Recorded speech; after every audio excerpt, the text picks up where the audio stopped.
Welcome, Mass, and thank you for working us into your schedule today. Hey, it's good to be here, Gila. Well, we've got some interesting things to talk about, and one of the characteristics that I've always thought set a class with you apart is your focus on the laws and ethics of use of force. Some classes that you teach aren't focused on shooting skills at all, and yet turn out to have the greatest personal impact on many of us. I'm thinking in particular about a course that's coming up later this summer, Deadly Force Instructor course.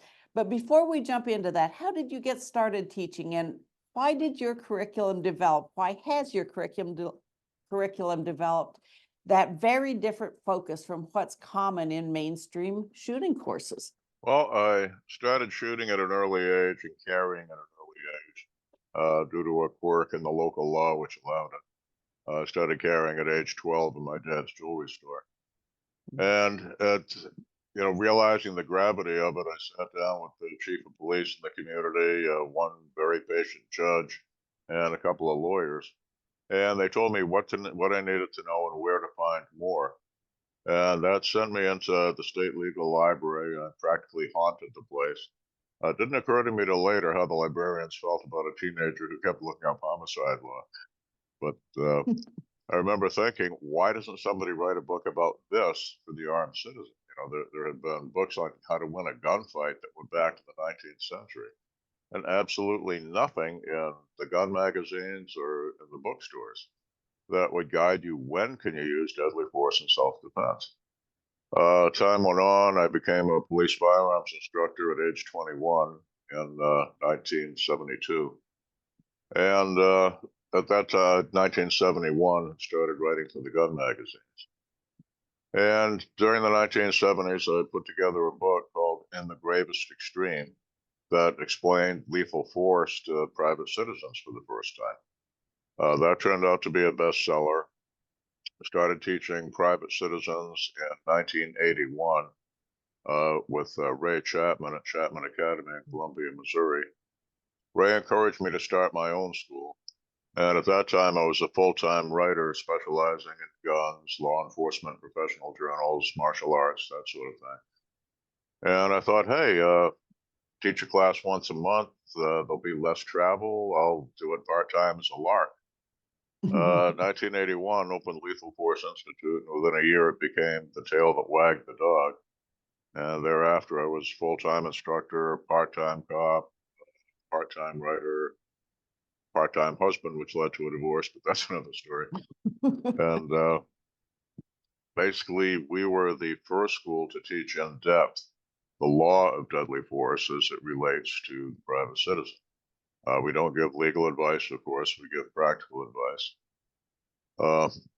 Spent a couple of years as co-vice chair of the Forensic Evidence Committee for National Association of Criminal Defense Lawyers, which gave me access to some of the best defense lawyers in the country who were doing self-defense cases. I had started as an expert witness in 1979. And real quick found out, wait a minute, a whole lot of trial tactics isn't in the law books. It's something I learned really on. The attorneys will tell you law school teaches you the law. Trial tactics are something you learn on the job in trial or in CLE, continuing legal education, from other attorneys in the area. I met Marty Hayes in 1990. I started teaching for him. And he in the late 90s said, neither of us are going to live forever. How about we start doing courses on how to teach deadly force in the private sector? We did the pilot programs there with Marty at Firearms Academy of Seattle. And we've been doing them on and off ever since. Marty and I try to do one or two a year. We did one earlier this year in Phoenix that was very successful. And we have another one coming up this summer at Firearms Academy of Seattle. Anyone interested can go to massadayoubrgroup.com. One of the things we do, both Marty and I have been to many instructor courses. And one thing that bothered both of us was, of course, where the instructors would say, here's how you do the technique, here's some drills, go ahead and shoot a qualification, Dominus Vobiscum, no art instructor, when the master instructor has never seen us instruct. It's like saying you're a shooting instructor, but we never saw you shoot. never saw you teach anyone to shoot. So a part of the 40+ hour deadly force instructor course is each student will teach a 10 or 15-minute block to everyone else. The rule is we sweat in the dojo so we don't bleed on the street. In teaching, we want to make our teaching mistakes in front of our forgiving peers who give us constructive criticism, not in front of unforgiving students. And that's a big part of what we do.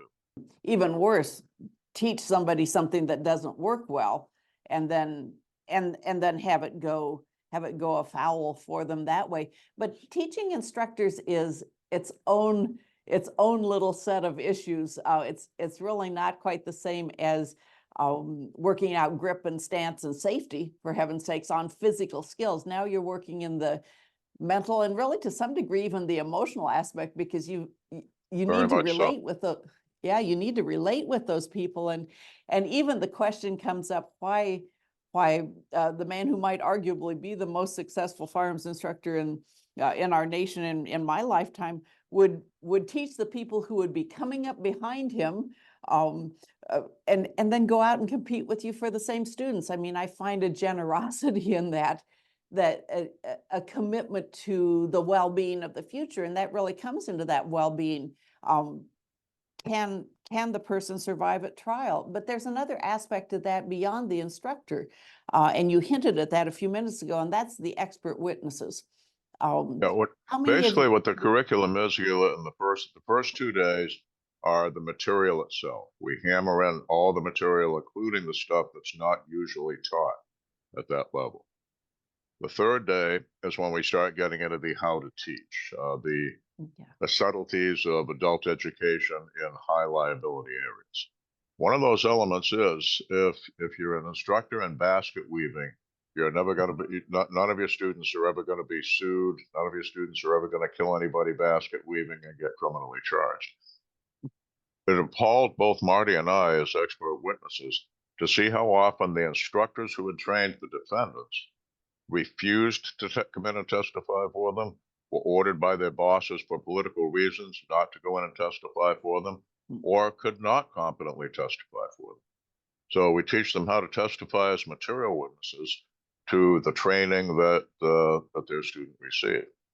Parallel to that, we teach the function of the expert witness. I've been doing it for 45 years now. Marty's been doing it for 30 years or more. And we explain to them elements like the importance of bringing in demonstrative evidence and the different ways to present that demonstrative evidence to the jury.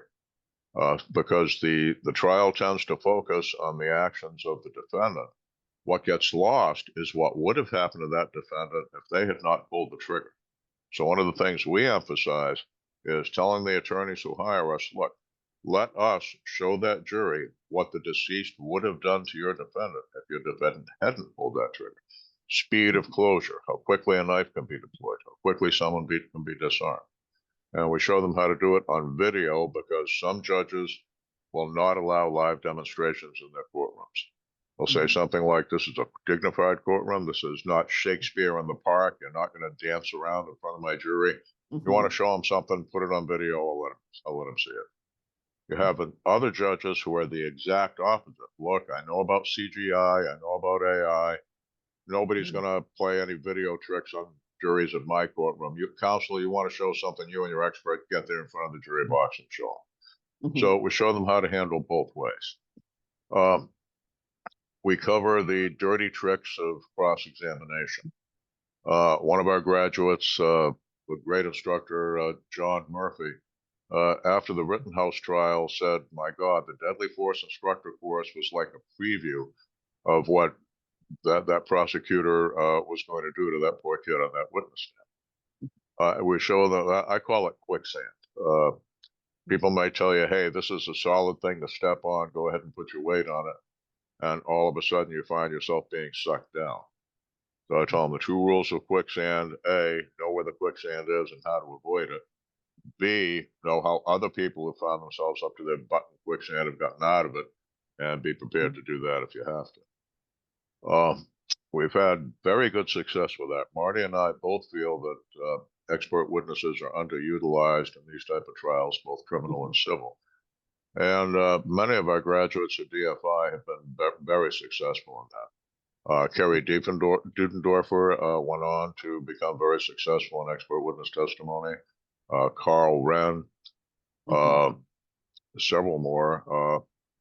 Some of the people who are already doing expert witness testimony, Kevin Davis, Lee Weems, found our class very useful according to their evaluations at the end. And we've had folks in there like Greg Ellifritz, Cecil Birch, Attorney Tiffany Johnson. One thing I'm very pleased to say is every single attorney who's been through that class has said they learned more the first day about deadly force than they did in 3 years of law school. It's not because we're that great. It's because law school is a sea of tort law, civil law, maritime law, family law, contract law, and deadly force is a drop in the bucket. Most attorneys I talk to, when I ask them how many of those 3 years were spent on deadly force law, the average answer I hear is maybe 3 hours. If that, yes. If that. Marty told me he got less when he graduated law school. They're pretty stingy. And the cool thing that you've just described is first you lay down the doctrine. You say, here are the things that we have to communicate. People think, and maybe even the judge, of course, everybody knows how quickly you can close the distance across a room and make contact with somebody. Well, have they seen it? And as I recall, that was something that Chris Farrow did in Spencer Newcomer's trial, was to put some video images on the screen and say, could you really draw a sensible conclusion out of what you just saw in the time you just saw it? That demonstrative evidence is really a huge thing. Switching off of expertise and expert witnesses, because we could go for hours about that. It's a huge subject. What about just good common citizens? You have people who come to class that you're pretty sure are never going to expose themselves to cross-examination, that they're not going to go serve as either expert witnesses or as instructors. What do those men and women come for, and what do they walk away with? Well, we do get X number of people who carry a gun and feel that in their life, they don't think they're truly competent with something until someone who knows what they're doing has certified them to teach it. And I've really found that to be true in life. You know, we get to where we can meet a certain standard. We figure, okay, we scored expert or master, so therefore we must be an expert or a master. And I found not until you start teaching something have you really truly mastered it. When you know that people are going to be asking you, why do we do it this exact particular way? What are the pros and cons of this other competing theory? You've got to be able to answer those competently. And it's being certified to instruct and being experienced in teaching is kind of the final imprimatur that double stamps and sharpens your own technique and your own confidence with your abilities. The history of it is competence and competence will intertwine. Okay, confidence comes from being competent. Part of the competence is the confidence that you can do it that allows you to carry out whatever the task may be. There's two huge overlapping Venn circles there. And then we get to that question of moot court, which is really intimidating for people, although so much better, as you said, to do it in front of friendly peers or even competitive peers than against a Thomas Binger or, you know, someone who is really there to put you away. Moot Talk to court us a little bit. It's the deadly force equivalent of it's the aftermath of deadly force equivalent to force on force training with simunition. Okay, when you're on that stand and somebody's actually firing questions at you, it's a whole lot different than theory, particularly when the eyes of, you know, a couple dozen other people are on you, and those are the eyes of your peers. So the moot court, I think, is an analog to force on force training and the hands-on training. How stressed out do you think that your students get when they're giving testimony in moot court, or when they're acting? Because one person gets to be the lucky dude or dudette who wears the title of defendant. How stressful is that for your students? They've told me afterwards it was stressful as hell, because they knew they weren't going to go to prison if they lost. they also knew they're here before the eyes of their peers, watching to see how they're going to handle themselves. Well, stress inoculation is a term that you taught us many years ago, but I do think there's something to that. Of course, it's not like being on the witness stand in front of the real judge and the real jury, but that confidence which you referenced a few minutes ago, I don't think you can overstate the value of the mind being able a little bit to say, we've been here before, watch out for this. Yeah. Essentially, if you think about it, training should be as much as possible authentically replicated experience. Mhm. And that's why we throw the Moot Court in there. The evaluations that we got in the end, the Moot Court, they tell me, is some of the most profound of that 40+ hours of training over 5 days. Well, I think profound is a good word, frankly, for pretty much any MAG class, any Massad Ayoob group class. It changes people's lives. It changes, I think it changes how risk averse we are, because we see just how bad it could be, or we see again this tiny fraction of how bad it could be. And if we're smart, we extrapolate from that. But yeah, there is that profound personal experience that is always in the back of your mind. And my goodness, for the thousands and thousands of people that you've given that to, Massad, what a gift. But I also find it pretty neat that what you and I are talking about today is kind of a return to that original venue where you launched Use of Deadly Force Instructor. That class will be where we did the first one. You're right. And it would be great to see you and network members back out there, whether those members teach or whether those members are really just looking at enhancing their personal understanding and well, really experience based. So our show notes will include links to the class, sign up, course details. Let's see, you've told us that it's 40 hours. Is that correct? It's 40 hours. It'll probably go over that if you count the evening work, the study groups, the preparation. It's an intense program. It'll be somewhere between 40 and 50 hours when you count the homework time, the breakout sessions, and the study groups. What are the prerequisites to get into that program? Ideally, well, first you have to show a concealed carry permit or some other proof you passed criminal record, character, background check. It would certainly be helpful if you had taken a MAG class prior and graduated MAG 20 or MAG 30. And we give a discount to people who can show a MAG 20 or MAG 40 certificate. The reason is them already having been grounded in the topic, we tend to assign them to be the leaders of the study groups. I believe there's also a discount for ACLDN members.